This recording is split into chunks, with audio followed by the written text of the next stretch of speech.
A tale of two halves tonight. The first half, both Air Force and New Mexico combining for 14 threes. The Lobos went on a 14-0 run. Air Force counter with a 16-2 run. The result, 35-35 at the half. After an impressive road victory in Atlanta, the Broncos took a step back today, losing to a 2-8 Raider team. Another indicator that a young Denver football team still has a ways to go. And they'll have to do it without three big guns. Peter Forsberg, Ryan Smith, Paul Stastny, all injured and all out for Game 4 as the Avs try to avoid elimination. Puck drops at 8 o'clock tonight right here at Pepsi Center. Reporting live, a spectacular day for the 86 race to the clouds. Unfortunately, the times did not match the weather.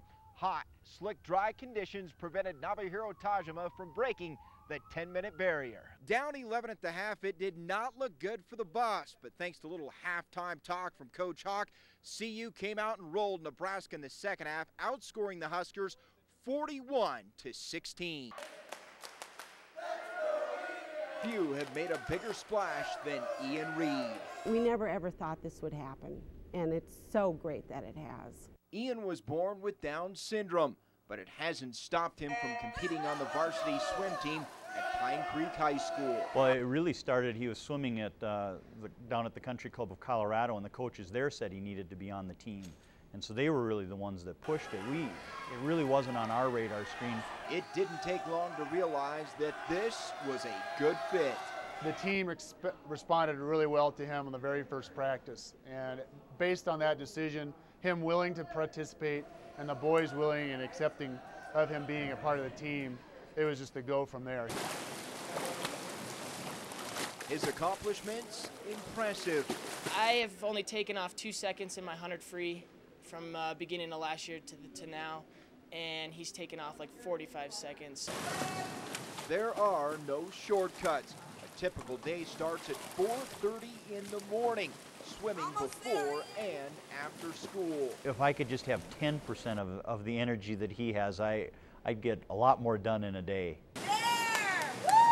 Helping Ian through the day, his mom, Robin. She also plays the role of coach. He can't really keep track of how many laps he's done, if it's 2 laps or 4 laps. So we've kind of got this signal that when he sees that red kickboard, he knows that that is his last lap, and when he touches the wall, he's done. Some things are hard for Ian to understand, but his passion for the pool is quite clear. I love practice, swim. And that love has been contagious. In practice, he's always swimming. I mean, he never stops swimming. So, whenever we're tired, we just look over at him and, know that we can keep going for sure. When Ian needs a push, his teammates are right there. I love my team. He puts a smile on a face. Whenever we ask him, are we going to win this meet today? Are you psyched? Are you psyched? He's always like, yes, yes. It brings joy to his family. It gives you a lot of joy, anytime your child is, accepted and has fun. And just the joy on Ian's face when he gets out of the pool. No matter if he's first or last, he still thinks he won the race, and he enjoys every aspect of it. And so it's very heartwarming to see that. Ian Reed is an inspiration. If he can do it, we can do it in life, we can do it in sports, we can do it in everything else that we put our minds to.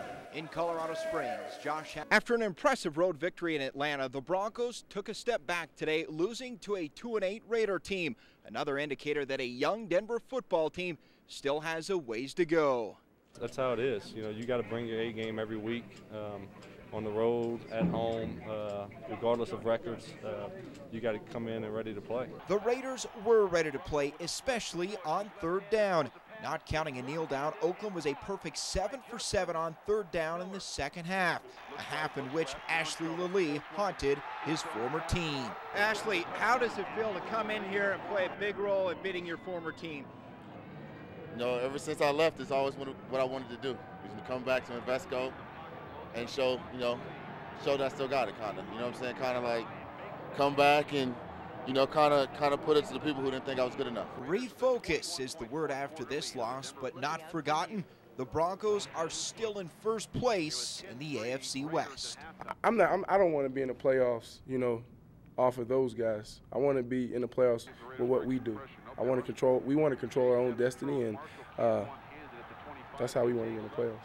The Broncos may be leading the division, but the race is far from over. With 5 games to go, Denver starts the final stretch at the New York Jets on Sunday, then finishes at San Diego to wrap up the regular season. In Invesco Field, Josh Howe, News Channel 13 Sports.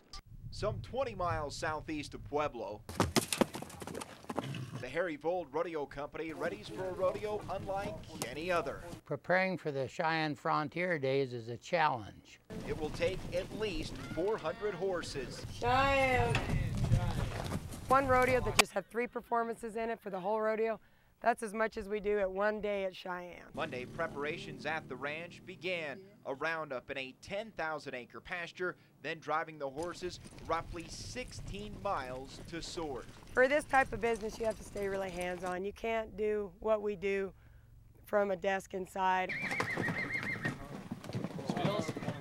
The horses that we gathered today were the rookie horses and for the wild horse race, mainly, plus a few saddle horses. This is the Duke of the Chutes, Harry Vold with the Harry Vold Rodeo Company. A Hall of Famer and 11-time Stock Contractor of the Year, at 84 years old, Harry Vold has the bar set as high as ever, heading into the daddy of them all. We have to have a reputation to uphold, and of course you can't ever let up. You know, that's the way this business has been. We've tried to keep the reputation, good stock and a good production, and try to get along with people. And we have the opportunity to meet a lot of different kinds of people. In Avondale, Josh Howe, News Channel 13 Sports. He was one of the best, a world champion, AL batting champion, and 15-year big leaguer. Now, Carney Lansford is putting that experience to work for the Sky Sox. I just want to teach these guys more than anything else the proper work habits and the proper thought process for each individual at bat and each circumstance when they walk to the plate. 15 years of playing and 4 years of coaching at the major league level. I think I have their respect. He's got a lot of knowledge, and he's really willing to teach us what he knows. It's definitely great for us to be able to be around that guy and pick his brain and just listen to what he has to say. Look at this play by Lansford. He got him! And I think really the only thing that separates them from the guys that are in the major leagues is the fact that the guys that are there are consistent day in and day out. And, it's tough enough to get there, but it's even harder to stay. So, like I said, that's why I try to teach them proper work habits and try to talk to them in, how to be consistent. Getting players major league ready is the focus now, but Lansford wouldn't mind returning himself. As I told Dan O'Dowd and Mark Gustafson when I interviewed for the job, I hope they didn't think I flew all the way to Denver just because I wanted to stay in the minor leagues the rest of my coaching career. So, absolutely, big leagues is the only place to be. And like I said, this is a nice opportunity to get back and start over again, kind of. Josh Howe, News Channel 13 Sports.